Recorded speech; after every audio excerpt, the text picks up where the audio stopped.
ini saya Tina bersama dengan rekan saya Safitri, Suci, Firna, dan Aura. Kami adalah mahasiswa PPG Tawang Guru gelombang 2 tahun 2024 Universitas Muhammadiyah Malang. Nah, kali ini kita ada program Gemini, Gerakan Mengedukasi Masa Kini.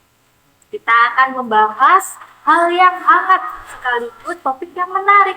Yang pertama adalah perjalanan pendidikan di Indonesia. Sebelum lebih jauh, gak afdol rasanya kalau kita tidak mengenal terlebih dahulu Ki Hajar Dewantara, sosok panutan kita dalam dunia pendidikan. Kira-kira teman-teman di sini sudah mengenal belum ya sosok Ki Hajar Dewantara? Pasti kenal dong. Bapak Ki Hajar Dewantara mendapatkan gelar Bapak Pendidikan Indonesia pada tahun 1959 atas jasa-jasanya dalam mengembangkan pendidikan di Indonesia. Ya benar, bahkan tanggal lahir Ki Hajar Dewantara pun tanggal 5 Mei itu diizinkan sebagai Hari Pendidikan Nasional kan. Oke. Nah, meskipun terlahir dari keluarga ningrat, Ki Hajar Dewantara ini tetap aktif ikut serta dalam memperjuangkan kemerdekaan dan pendidikan Indonesia. Beliau ini mendirikan suatu perguruan taman siswa yang berada di Yogyakarta. Oh iya. Ya pernah dengar tuh Taman Siswa.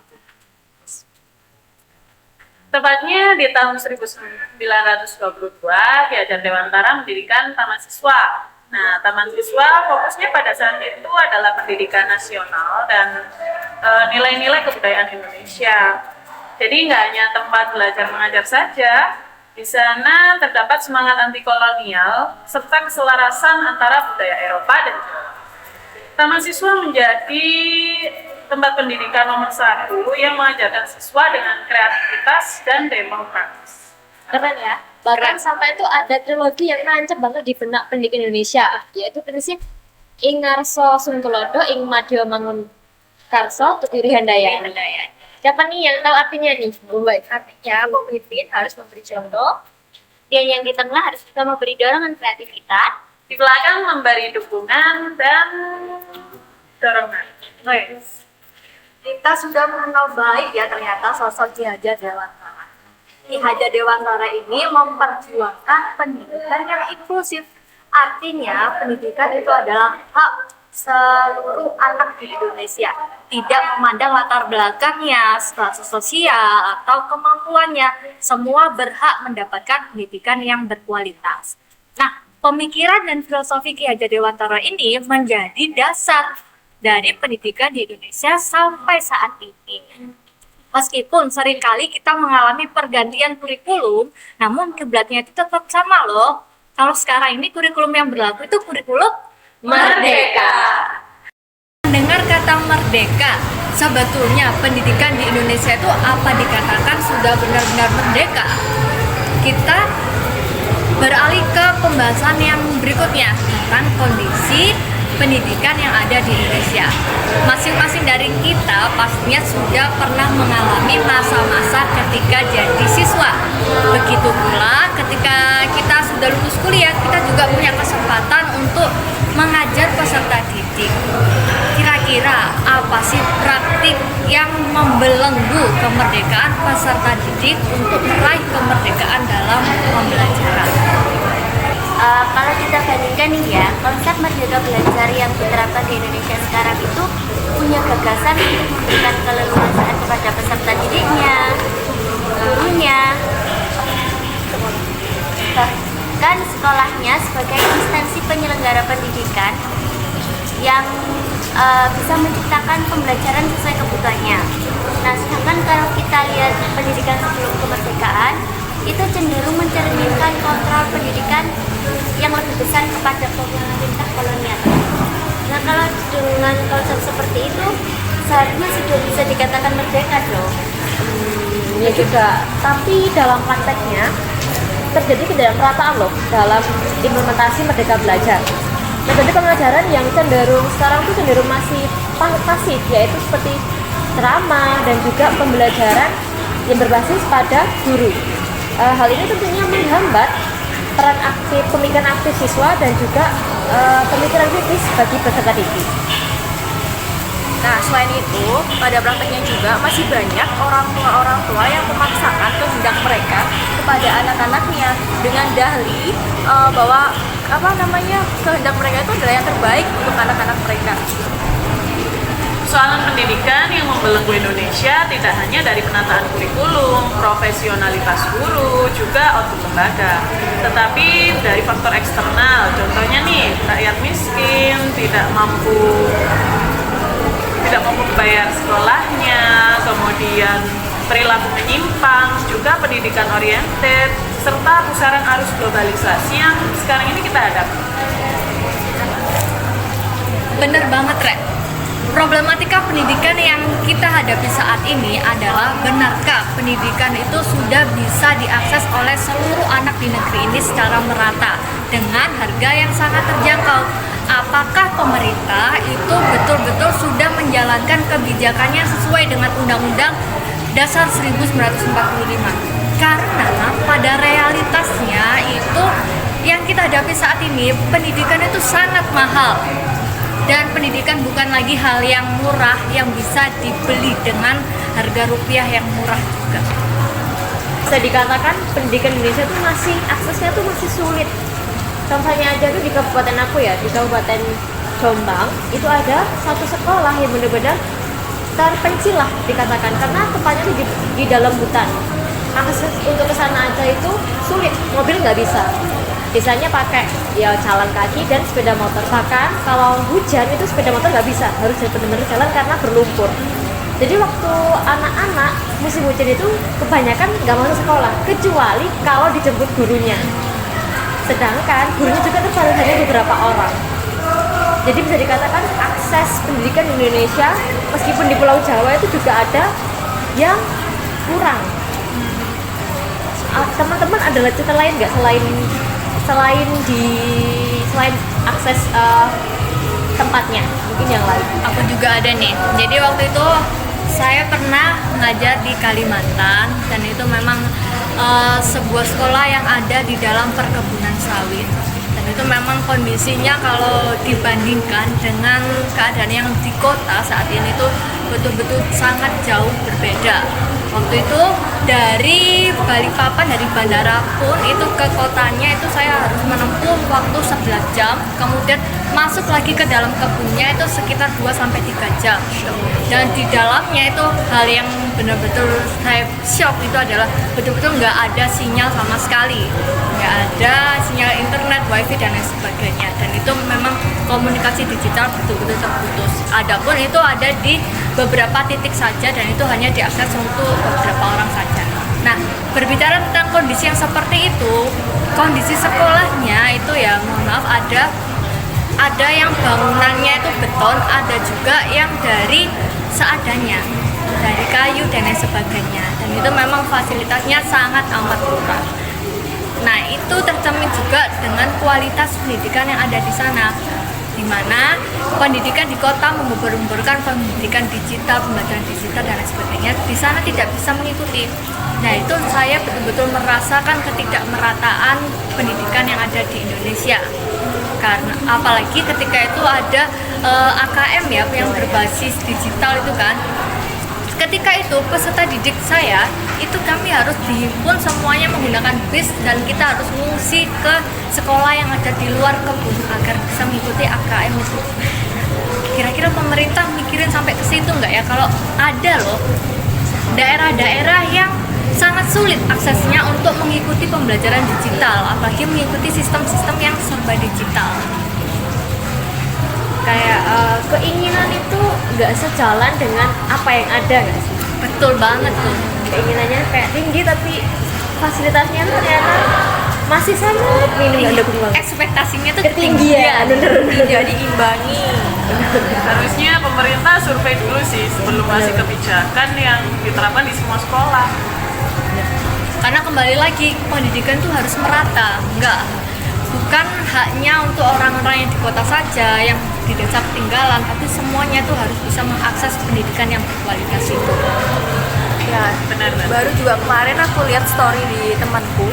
Kebetulan temanku itu di Kalimantan juga, tapi aku lupa ya Kalimantan mana tepatnya gitu. Kebetulan dia itu termasuk di, mungkin Bukit Tinggi apa ya, agak di pegunungan gitu, tapi di rumahnya dia tuh dia menyediakan akses internet gitu dan deket sama sekolahan. Kemudian dia bikin story siswa-siswa SD di situ diperintah untuk pembelajaran menggunakan laptop. Jadi siswa pada membawa laptop, tapi sayangnya akses internet di sekolahnya itu terputus.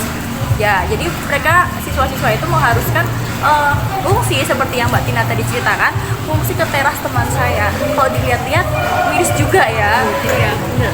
Sampai ngungsi ke Teras tetangga. Oh iya, kali ini ada teman kita yang mau join nih di diskusi kita pada pagi hari ini. Namanya Tasya. Nah, kita telepon dulu ya anaknya. Halo Tasya. Halo Tasya. Halo semuanya. Hai. Tasya lagi di mana nih? Lagi di Tangerang. Waduh, jauh banget ya Tasya. Kita lagi ngobrol-ngobrol santai nih di Gemini, Gerakan Mengedukasi Masa Kini. Nah, kita sekarang ada di sesi yang ketiga. Kita akan bahas tentang model-model pendidikan yang sekiranya bisa memerdekakan peserta didik, melepaskan peserta didik dari belenggu yang tidak bisa memerdekakan peserta didik dalam pembelajaran. Meninjau riuh pendidikan yang ada di negeri kita ini, kira-kira ada nggak ya angin segar yang bisa dirasakan oleh peserta didik dalam mengenyam pendidikan? Dalam artian ini, kira-kira ada nggak ya model-model pendidikan yang bisa melepaskan peserta didik dari belenggu pendidikan? Tentunya ada dong. Seiring dengan perkembangan zaman, kurikulum di Indonesia itu semakin beradaptasi sesuai dengan kebutuhan dan tantangan zaman yang ada. Kurikulum Merdeka itu merupakan salah satu upaya pemerintah Indonesia untuk memberikan fleksibilitas dan otonomi yang lebih besar kepada satu pendidikan, khususnya sekolah. Tujuannya adalah untuk menciptakan pembelajaran yang lebih berpusat pada peserta didik, relevan dengan kebutuhan zaman, dan mampu mengembangkan potensi setiap peserta didik kita. Nah, model pendidikan saat ini banyak berpotensi untuk melepaskan belenggu pembelajaran tradisional dan memberikan kebebasan yang lebih besar bagi peserta didik. Model-model ini berfokus pada pengembangan keterampilan di abad ke-21 seperti berpikir kritis, kreativitas, kolaborasi, dan komunikasi. Nah, beberapa contoh model pendidikan yang menjanjikan ada PBL, terus kemudian ada inquiry, kemudian ada STEAM, kemudian ada berbasis kompetensi dan berbasis teknologi tentunya. PJBL juga termasuk ya? Ya, tentu. Lalu saya rasa nih teman-teman, bagaimana dengan model pembelajaran STEAM? Nah, karena model pembelajaran STEAM ini kan gabungan dari beberapa bidang ilmu, mulai dari sains, teknologi, lalu ada teknik atau engineering, ada seni juga, art, lalu ada matematik. Nah, saya rasa ini cocok untuk diterapkan pada abad ke-21 ini. Bagaimana? Ya, lalu kenapa cocok? Karena model pembelajaran STEAM ini dapat membantu mempersiapkan peserta didik dalam menghadapi pesatnya perkembangan teknologi saat ini. Model pembelajaran ini juga dirasa cocok untuk melepaskan belenggu pendidikan saat ini. Lalu dengan menggunakan model ini, peserta didik juga akan dituntut untuk dapat berpikir kreatif, kritis, juga kolaborasi dan berkomunikasi. Nah, selain itu, dengan menerapkan model pembelajaran ini di kelas, baik guru maupun siswa akan menciptakan suasana belajar yang menyenangkan dan juga modern karena menggunakan teknologi. betul banget ya. Pernah nggak sih kita ngerasain di kelas itu ketika kita menggunakan suatu aplikasi atau games itu peserta didik jadi lebih interaktif gitu ya, Semangat sih ya. lebih semangat gitu kan ya. Berarti kan di sini kita bisa garis bawahi bahwasanya motivasi belajar peserta didik itu juga bisa dilahirkan atau dipicu dari keluasan guru untuk memberikan pengajaran melalui media atau pembelajaran berbasis tim ini. Menurut saya, model pembelajaran lain yang dapat memerdekakan peserta didik adalah problem-based learning. Problem-based learning itu bahkan menjadi ciri khas kurikulum merdeka. Wow. Problem-based learning merupakan model pembelajaran yang berpusat pada peserta didik. Jadi berangkat dari suatu latar belakang masalah, yang masalah itu harus dipecahkan oleh peserta didik, sehingga peserta didik itu mampu mencapai kompetensi sikap, pengetahuan, dan keterampilan. Nah, dengan model pembelajaran ini, peserta didik dapat belajar dimanapun dan kapanpun. Jadi ketika masalah itu belum selesai, bisa diselesaikan secara online. Jadi tidak perlu bertatapan secara langsung. Nah, apabila model pembelajaran ini dapat menjadi solusi untuk memaksimalkan potensi peserta didik untuk menerapkan kurikulum merdeka ini. Dalam pemilihan masalah kita juga nggak boleh tuh jauh-jauh bukan ya. Kita harus mengambil permasalahan yang dekat dengan peserta didik. Kenapa hal itu bisa terjadi ya? Karena kan kita PPG calon gurunya kan SD ya. Iya. Nah, sesuai dengan masa pemikiran siswa di usia 7-12 tahun masih konkret, masih harus sesuai atau nyata. Jadi kalau kita memilih problem yang jauh atau yang tidak diminta siswa, takutnya mereka tidak akan paham atau tidak bisa mengikuti pembelajaran itu. Jadi harus sesuai dengan apa yang ada di sekitar siswa. Nah, ya, betul sekali. Karena memang masalah-masalah yang muncul di lingkungan peserta didik itu akan lebih mudah dipahami, mudah ditangkap oleh peserta didiknya. Betul. Saya punya cerita lucu nih. Berbicara tentang permasalahan yang dekat dengan peserta didik. Nah, ketika itu kan saya pernah ngajar tuh di Kalimantan, di daerah yang ada di kebun sawit, di mana penduduknya itu anak-anaknya itu banyak yang lahir di situ dan tumbuh dan besar juga di lingkungan sawit. Nah, ketika itu saya ngajar ekosistem. Saya berbicara tuh, anak-anak, apakah ada yang kita sekarang belajar tentang ekosistem pantai? Kalian masih ingat kan bagaimana suasana yang ada di pantai, apa saja yang ada di pantai? Ada salah satu anak yang mengatakan, Bu, pantai itu apa? Pantai itu apa? Terus saya tanya, kamu belum pernah ke pantai? Enggak, belum pernah. Saya dari lahir sudah di sini. Saya belum pernah keluar kebun. Nah, gitu. Sampai saya pernah mengumpamakan dengan film SpongeBob. Pernah lihat SpongeBob? Enggak. Bahkan anak kecil pun juga nggak tahu SpongeBob karena di sana memang aksesnya itu tertutup, sangat terbatas ya. Nah iya, jadi untuk menggantikan hal itu, saya menjelaskan ekosistem yang ada di kebun sawit. Sesuai dengan contoh nyata ya. Betul sekali, harus didekatkan dengan lingkungan yang peserta didik biar mereka itu kenal. Nanti jauh-jauh kita biasanya kan guru itu yang muda apa ya gitu. Tapi ternyata itu nggak berlaku untuk pendidikan yang saat ini. Kita harus mengambil masalah poin-poin yang dekat dengan peserta didik. Kalau dari ceritanya Mbak Tina tadi itu bisa itu, semisal memang kalau kita nih sudah sering mengenalkan, sudah sering buat masalah dari lingkungan anak-anak, terus kita ingin cari lingkungan baru lah supaya anak-anak juga mengenal, itu kita mungkin bisa dari pertanyaan pemantik atau siapa yang pernah kemari ke pantai gitu, atau kita bisa lihatkan dulu video-video atau gambar-gambar lingkungan yang memang belum dikenal siswanya. Bisa memanfaatkan teknologi. Teknologi. Kata kuncinya adalah teknologi. Kita sudah di era modern ya. Meski walaupun nggak merata. Iya, tapi tetap kita nggak boleh ketinggalan nih. Kita harus mengejar biar Indonesia itu semakin melaju di kancah dunia.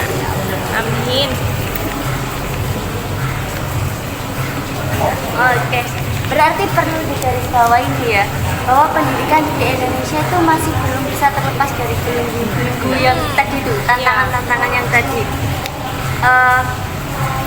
Nah, tapi dari tantangan-tantangan itu sebenarnya kita itu sudah ada upaya-upaya yang terus kita kembangkan kan. Benar. Keberhasilan implementasinya sendiri itu perlu dukungan dari pemerintah, sekolah, guru, orang tua, bahkan masyarakat itu sendiri. Jadi perlu kerjasama dari semua pihak untuk upaya-upaya melepaskan diri dari belenggu tadi. Ya, benar. Pada intinya kita nggak boleh nyerah nih sama Iya, keadaan. Bagaimanapun keadaannya, sesusah apapun itu kita harus mengusahakan pendidikan yang berkualitas untuk anak didik kita. Pendidikan merata di Indonesia. Menuju emas 2020. Indonesia emas 2045. Sorry. Lupa. Nah, di akhir pembahasan kita perlu kita tekankan lagi bahwasanya pendidikan yang baik adalah fondasi untuk negara kita. Di sini implementasi pendidikan yang baik juga harus melibatkan kolaborasi yang baik juga terhadap siswa, peserta didik, pemerintah, orang tua, bahkan masyarakat. Dengan mengedepankan akses, inklusivitas, dan kualitas pengajaran berbasis budaya lokal, kita tidak hanya mendidik peserta didik untuk cerdas secara akademis saja, namun juga memiliki kecerdasan emosional dan juga peduli terhadap lingkungan dan sosial. Mari kita dukung setiap upaya untuk menciptakan lingkungan belajar yang aman, inspiratif, dan inovatif. Karena dengan mengedukasi anak-anak kita pada saat ini, kita telah mempersiapkan masa depan yang lebih cerah, khususnya untuk Indonesia. Semoga semangat Ki Hajar Dewantara yang mengajarkan kita tentang pentingnya pendidikan selalu mengiringi langkah kita ke depannya. Nah, seru ya pembahasan kita pada pagi hari ini. Seru banget. Ya. Terima kasih ya teman-teman atas waktunya. Sampai jumpa di Gemini berikutnya. Saya juga menyampaikan terima kasih kepada Tasya yang sudah jauh-jauh ikut diskusi kita dari Tangerang loh. Kasih Tasya.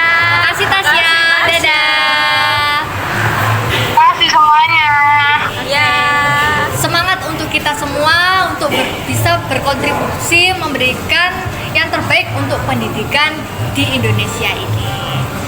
Sampai jumpa di Gemini berikutnya. Dadah.